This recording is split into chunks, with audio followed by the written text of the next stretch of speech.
What's up guys, and welcome back to another video from me today. And today we are going to be doing another build and a tune, and the car we will be using is a car that I know a lot of you were hoping for and wishing for, and it finally arrived in Forza not long ago. Not the last well, it was the last full car pack, if you don't count the booster pack that we've just had. So it is the Corvette Stingray, and as you can see, it is sporting another fucking awesome paint job for Mr. AXT Tempest. He did this for my Patreon site, which I launched, and if you guys don't know what that is, there's a link in the description. Click on that, that'll take you over there. There's some stuff that you can see on there, and there's some stuff that you can't see on there, depending if you're a patron or not. And it's just a way for you guys to be able to support me and bring new things. And one of the new things that I did with the Patreon support, with the first month's donations, was actually start the forum up for you guys to join as well. The link for that will also be in the description.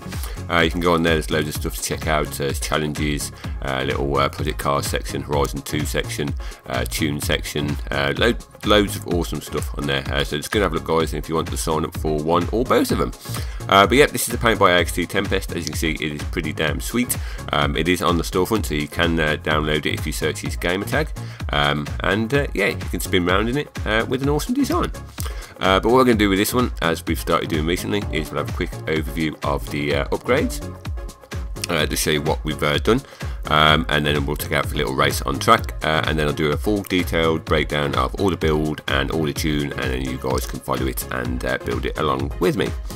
Now I have seen quite a lot of these cars in S-Class, so I thought I'd do something different and do an A-Class car, because I wanted to try and get it to be a grip car and handle, rather than just have a bucket load of power and then go snail pace around the corners. So I went for the grip option. So tyres wise on this, we've obviously gone with the race tyre compound, get as much grip as we can on the car.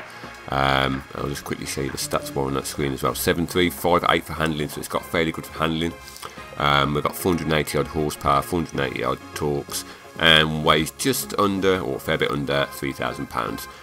So it's fairly light. It's not one of the lightest cars in the game, but it has got a fair bit of power, and it does handle that well. You don't really notice that you're having to drag that power around the track anywhere.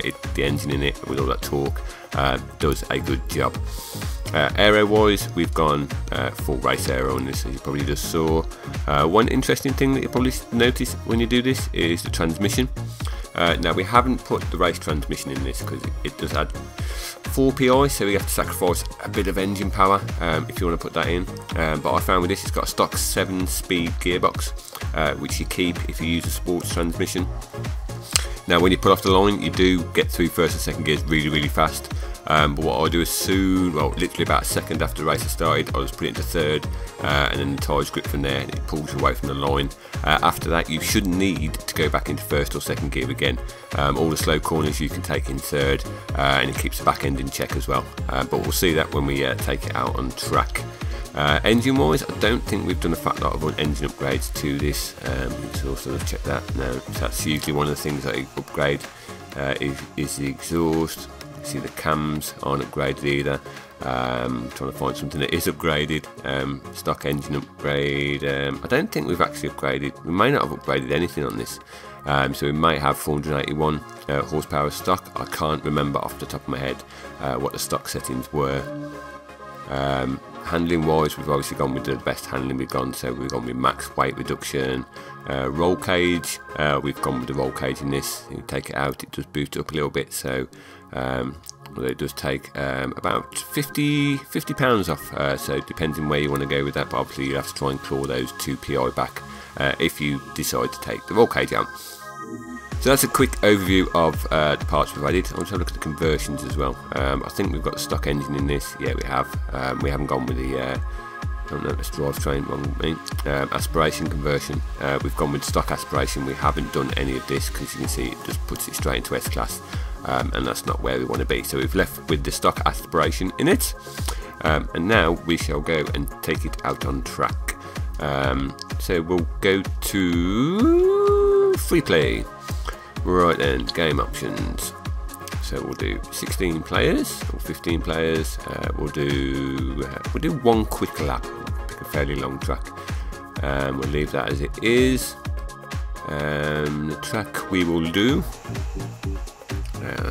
Let's do Spa. I haven't done Spa that much, so we'll do Spa. 1 lap round Spa. Should be quite cool. 16 game options. The difficulty for those, we'll put them up to unbeatable. Give us the best challenge, and we'll get underway. So yeah, as I said, a lot of these cars I've seen in S-Class, and I thought it's the easy option to put it in S-Class, is just to add all the upgrades handling wise onto it and then bang this load more power into it. But I wanted to try and keep it a grippy car, maybe have something a little bit different so people are a little bit surprised when it's used on the grippy tracks. But overall I've used this in the lobbies quite a bit over the last few weeks, and it's gone pretty well.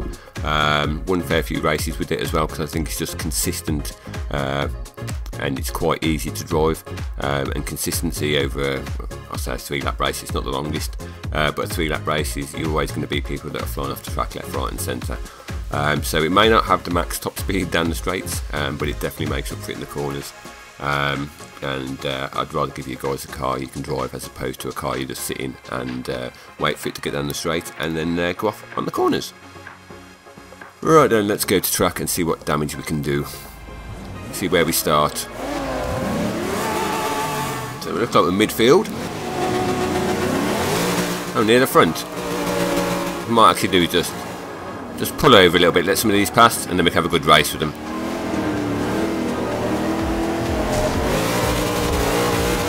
So you can see you get through first and second gears really, really fast.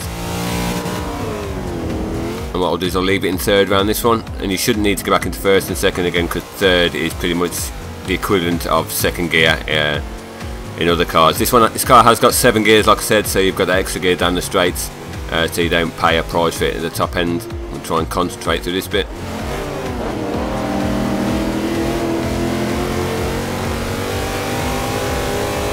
Hopefully I can find a space in between these two.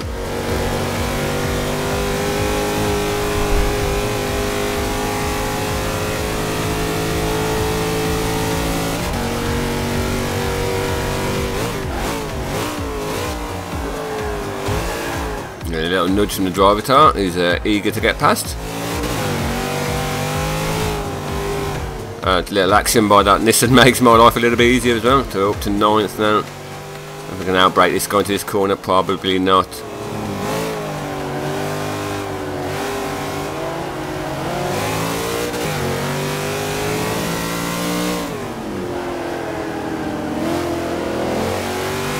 You can see the back end of this is pretty well planted. You can pretty much nail it coming out the corners, and you get minimal wheel spin.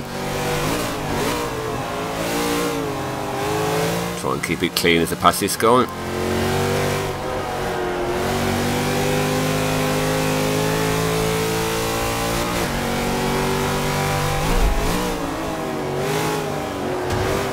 Yeah, somebody's doing a dive bomb. We'll pass him again. Give him a little tail slap on the way past.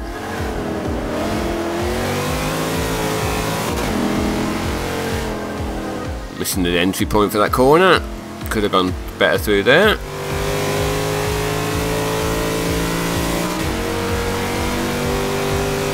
This is going to be an interesting overtaking manoeuvre coming up, if I can get alongside him. We'll give him a little poke.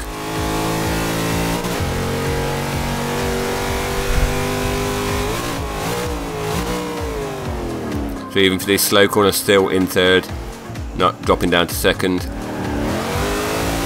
And then you've still got the acceleration when you come out the corners. So yeah, once you start off, well, we've actually got 2 laps. You're going to get a bonus lap. Yeah, so when you start off, pretty much just get it into third gear straight away. And then that's as low as you need to go. And the rest of the gears seem to even out quite well as well. We don't run out of any gears. We've got plenty of 7th gear for the long tracks as well. I do love it when driver tires break unexpectedly.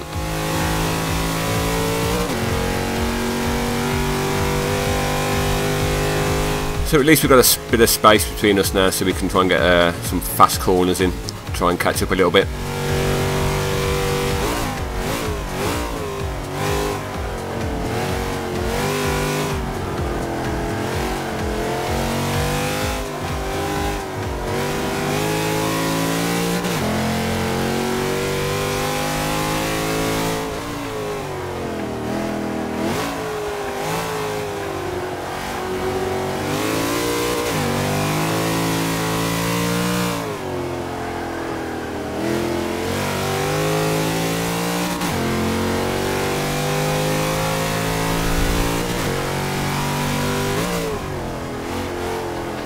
Now with this car as well, I haven't used, if I remember rightly, I haven't used the maximum tyre width on it. So if any of you guys do feel like you need that little extra bit of grip, you can always upgrade the tyre width. Obviously you will have to sacrifice something elsewhere, but I'll give you that to play around with from your point of view, so you can have a little trial and error and see which works best for you.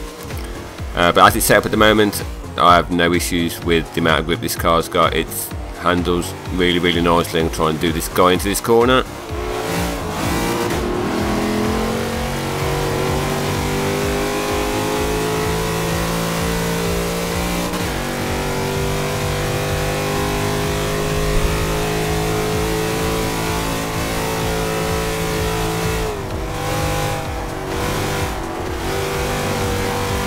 Can I get this guy into braking? It's going to be a long dive. Can I do it? Oh, he's been quite nice to give me a bit of space.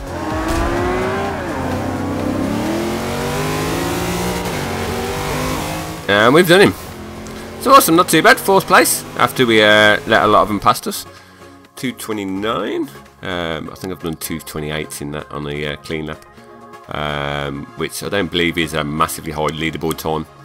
But it's not too bad. I just like using this car on a variety of tracks. This car can be used on pretty much all the tracks. Like I say, it's got the gears to do Le Mans. It probably hasn't got the top speed for Le Mans, but it's definitely got the gears for it. You won't be rev banging in 6th or 7th. And it is pretty much a fun car to drive. It looks pretty cool. I like the 4 exhaust coming out the rear as well. That does look awesome, and it sounds pretty damn cool as well. I'm sure you'll agree. And you can see on my fastest time, 2:28. I think that was done with this car. I'm not too sure. Let's have a quick look. Was it done with this one? No, it's done with Shelby Cobra. So you can see it's probably about, on that lap, I've done 2:28.7. I think it was in this car as my fastest. So it's about 7/10 slower than my Shelby. But my Shelby is a bit more of a handful. So there you go, guys. That's the Corvette Stingray. The 2014 version. That's my build-in tune for it. Quick overview of the parts that we've used to get it up to A class. A 2-lap run round Spa. I was only going to do 1 lap, but it ended up with 2 laps. It wasn't too bad actually. I quite enjoyed driving that. Some of the driver tires always make it interesting. But yeah, I hope you enjoy, guys. So I'll leave you with the full breakdown of the parts list and the build. Controller just died for some reason, and you guys can follow that and then take it out on track and let me know how you get on. So until my next video, guys, have fun. Don't forget to give it a like, a share, a subscribe if you haven't already, or leave me a comment. And until my next one, I'll see you all soon.